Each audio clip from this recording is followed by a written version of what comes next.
নমস্কার বন্ধুরা, poppy kitchen with veggie ছুটে সবাইকে আবার একবার অনেক অনেক স্বাগত। তো চলুন আজকে আমি তোমাদের সাথে শেয়ার করব পোনা মাছ দিয়ে সজনে ডাঁটা আলু দিয়ে টমেটো দিয়ে পাতলা ঝোল রেসিপি। তো রেসিপিটি শুরু করার আগে সবার কাছে রিকোয়েস্ট থাকলো আপনারা অবশ্যই ভিডিওটি ফার্স্ট থেকে লাস্ট অবধি দেখতে থাকবেন এবং ভিডিওটি ভালো লাগলে চ্যানেলটা সাবস্ক্রাইব করে পাশে থাকবেন। তো চলুন এখন রেসিপিটি বানানো যাক। রেসিপিটি বানানোর জন্য ফার্স্টে আমি মাছ নিয়ে নিয়েছি, মাছটাকে সুন্দরভাবে কেটে দিয়ে পরিষ্কার করে নিয়েছি আর ডাঁটা আলুটাকেও কেটে নিয়েছি সুন্দরভাবে। এদিকে মশলাটাও করে নিয়েছি, লঙ্কা বাটা, পেঁয়াজ বাটা, আদা বাটা, জিরে ধনে বাটা। এবার চলুন মাছটাকে ভেজে নেওয়া যাক। মাছটা ভাজার জন্য উনানে কড়াই বসিয়ে দিচ্ছিলাম, কড়াইটা গরম হয়ে যেতে তেল দিয়ে দিয়েছি। এবার তেলটাও সুন্দরভাবে গরম হয়ে এসছে, তেলটা ভালোভাবে গরম হয়ে এসছে। এবার লবণ হলুদ মাখিয়ে মাছগুলোকে এক এক করে গরম তেলের মধ্যে ছেড়ে দেবো।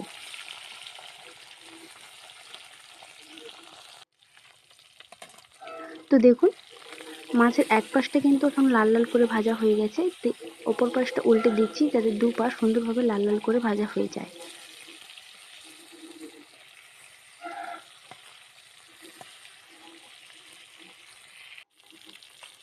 তো মাছগুলো কিন্তু এখন ভাজা হয়ে গেছে। এবার মাছগুলোকে এক এক করে একটা পাত্রে আলাদা করে তুলে নেব।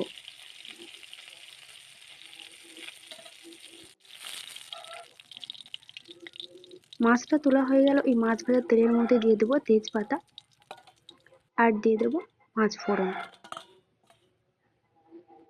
তেজপাতা আর পাঁচ ফোড়নটা দিয়ে হালকা নেড়ে চেড়ে লাল হয়ে আসলে তারপর দিয়ে দেবো আগে থেকে কেটে রাখা সবজিগুলো।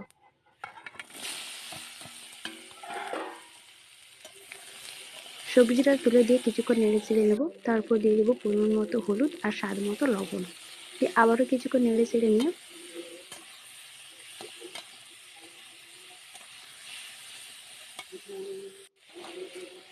সবজিটাকে ঢাকনা দিয়ে একটু কষিয়ে নেব।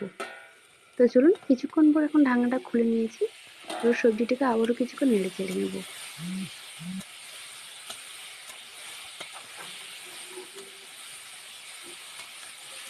সবজিটা সুন্দরভাবে কষানো হয়ে গেলে এবারেই দিয়ে দেবো টমেটো কুচিগুলো। টমেটোগুলো আগে থেকে ছোট ছোট করে কেটে রেখেছিলাম। তো সবজি ডাঁটা আলুটা সুন্দরভাবে কষানো হয়ে গেলে দিয়ে দেবো টমেটো। টমেটো দিয়ে আবারও কিছুক্ষণ কষে নেব যাতে টমেটোটা হালকা একটু গলে যায়। টমেটোটা হালকা গলে আসলে দিয়ে দেবো পেঁয়াজ বাটা, লঙ্কা বাটা, আদা বাটা আর জিরে ধনে বাটা। সমস্ত মশলা একসাথে দিয়ে 1 মিনিট মতো নেড়ে চেড়ে কষিয়ে নেব।